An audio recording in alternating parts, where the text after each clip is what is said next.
SBY terima kasih ke Prabowo, pemerintah berhasil hentikan pelemahan rupiah dan IHSG. Presiden ke-6 Republik Indonesia Susilo Bambang Yudhoyono, SBY, menilai, pemerintahan Presiden Prabowo Subianto berhasil menghentikan pelemahan nilai tukar rupiah dan indeks harga saham gabungan, IHSG.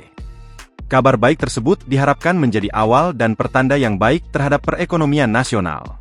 Pemerintah berhasil menghentikan proses pelemahan rupiah dan IHSG yang terjadi secara sistematis, berturut-turut, dalam jumlah yang besar.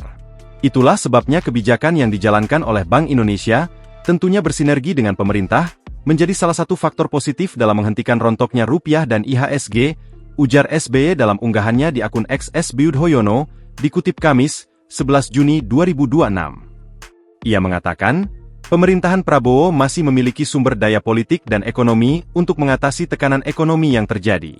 Pada Mei 2026, SBY pernah menyampaikan pandangannya bahwa masih tersedia opsi dan solusi dari otoritas moneter dan fiskal terkait pelemahan rupiah serta IHSG.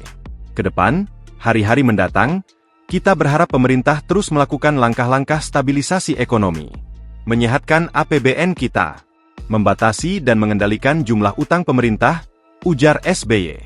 Ia juga berharap pemerintah dapat mencegah terjadinya kenaikan harga barang dan jasa yang berpotensi memukul kehidupan rakyat. Pemerintah juga diharapkan dapat memulihkan kembali kepercayaan investor, serta meningkatkan komunikasi yang lebih efektif sehingga kebijakan dan langkah pemerintah dimengerti oleh rakyat dan pasar. Menghentikan berbagai spekulasi dan ketidakpastian. Yang tidak kalah pentingnya, melindungi rakyat kita yang sangat terdampak dengan situasi ekonomi, termasuk dampak dari kenaikan harga BBM, ujar SBY. SBY mengatakan, dirinya kenyang dalam menangani tekanan ekonomi seperti ini ketika memimpin Indonesia dulu. Menurutnya, semua ikhtiar yang dilakukan pemerintah memerlukan waktu dan dukungan publik yang kuat. Download Tribun X sekarang, menghadirkan lokal menjadi Indonesia.